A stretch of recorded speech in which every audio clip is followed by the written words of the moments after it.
A complete set. We now have 12 regions we can compare to. Hi, my name's Sebastian, this is Vision Denial, and the road to MSI, where I watch all 12 regions participating in MSI's, their playoffs specifically.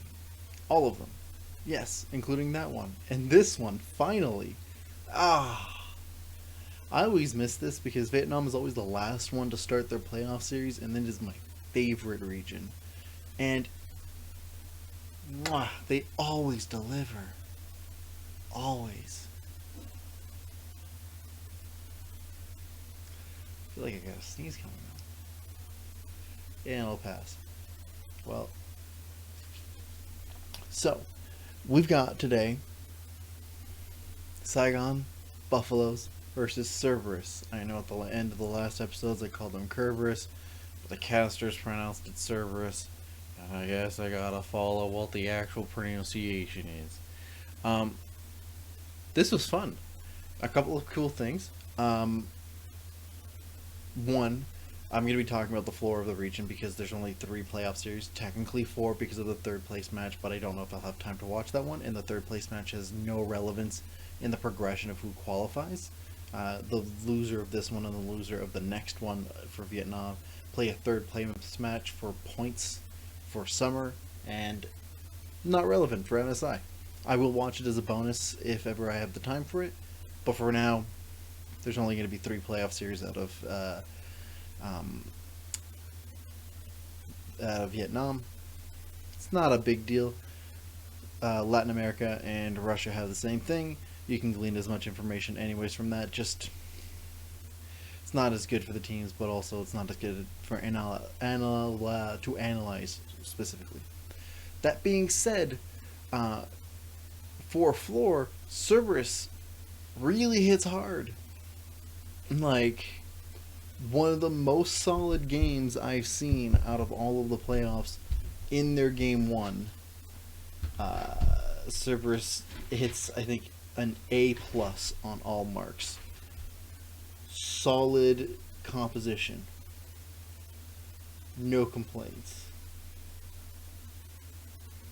Oh, not Cerberus. Sorry, my mistake. I'm thinking. I've got my names mixed up. No, yeah. The first game is still the thing I'm talking about. The first game, fantastic, but it's Saigon Buffalos. Second game, Cerberus do a fairly good job at showing that they're not any pushovers from it. But the first game, A+ all around. And they show this every other game up until the fourth game. Fourth game is a little mixed for me on a lot of different things. But first game, Saigon Buffalo picks up a fairly complicated composition, all things considered.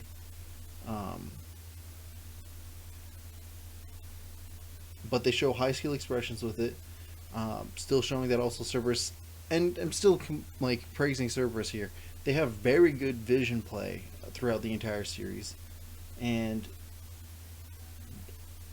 honestly are very good at punishing a lot of the overextensions and aggressions that are happening, while also looking proactively for other plays elsewhere. I think that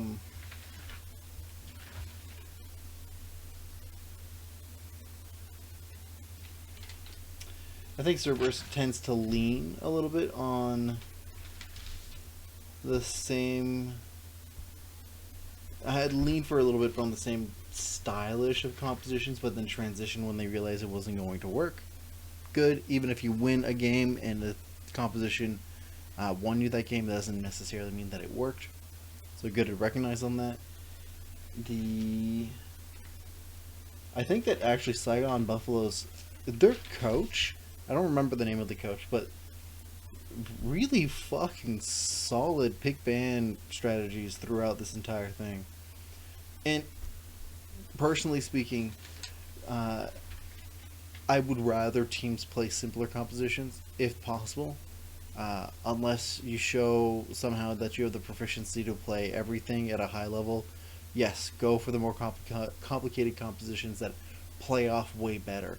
The thing is that in this and you can usually tell if the team you play against you'll be able to pull it off, but in my experience, the teams that fall back on complicated compositions whenever they have to face internationally other teams, the kinds of compositions tend to backfire on them, and they don't have the practice to play simpler compositions.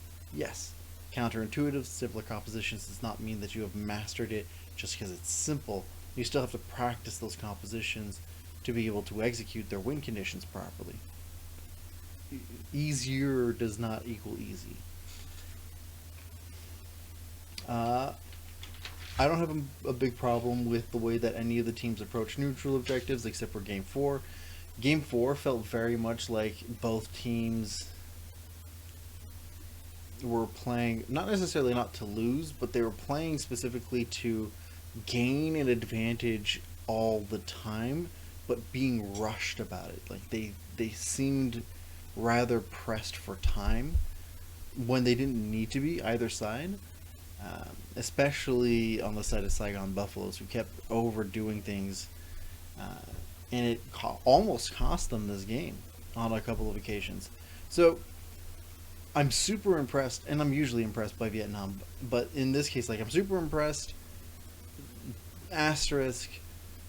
Saigon tends to be a little hyphy and a little overconfident, and I think this falls under the fact that they're a team that shows a lot of high skill, a high skill ceiling and skill expression, very proficient in team fights, have a very solid understanding of their win conditions, and honestly approaches the early games pretty good as well. Like, I don't have a huge set of complaints outside of Game 4. Game 4 was pretty messy.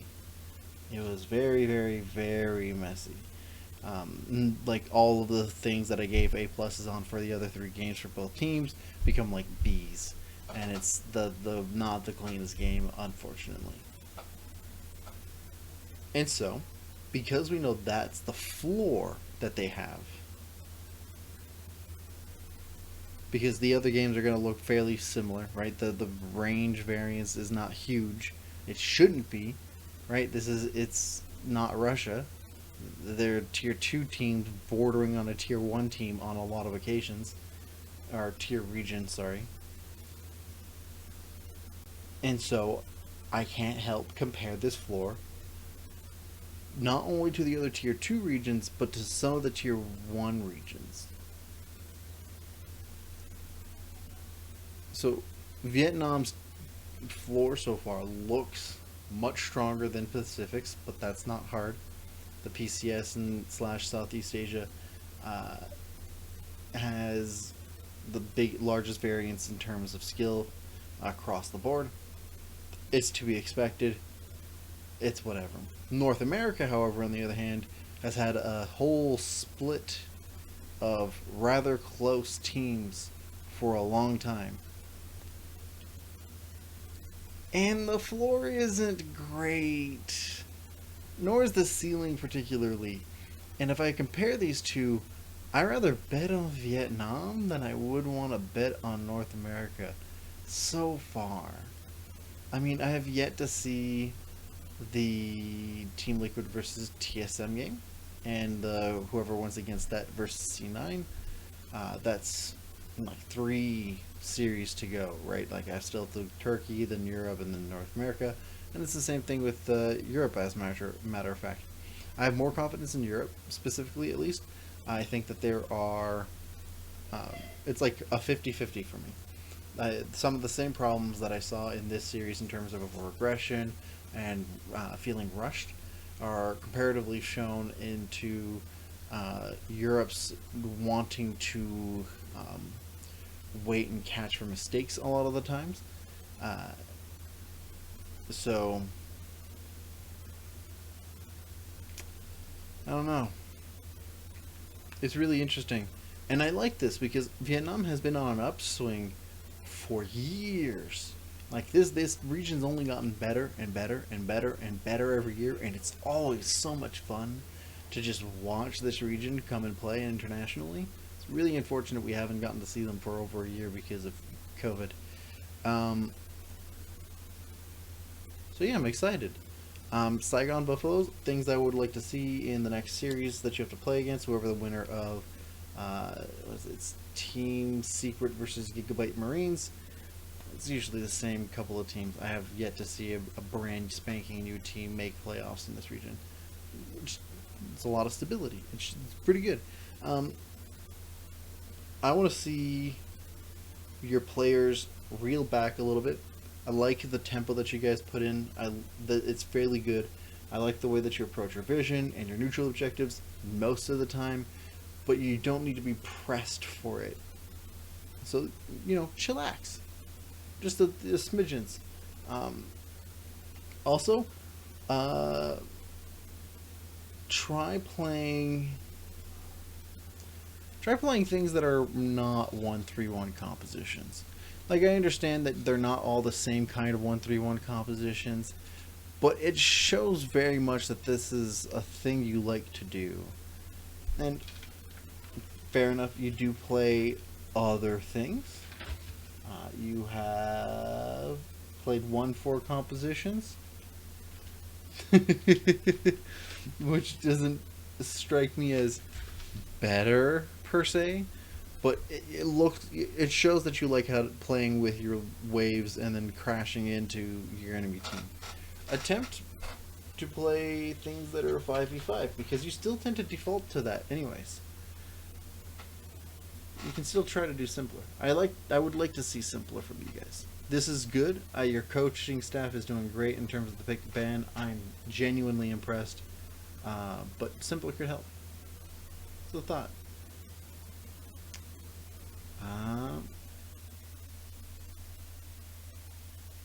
You guys let me know in the comments down below what you think. Next up, we're going to Turkey for their first semifinals of Supermassive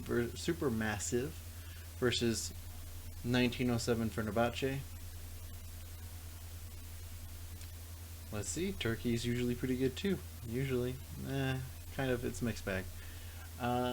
Leave a like and subscribe if you enjoyed this video. And I'll see you in the next one. Ciao.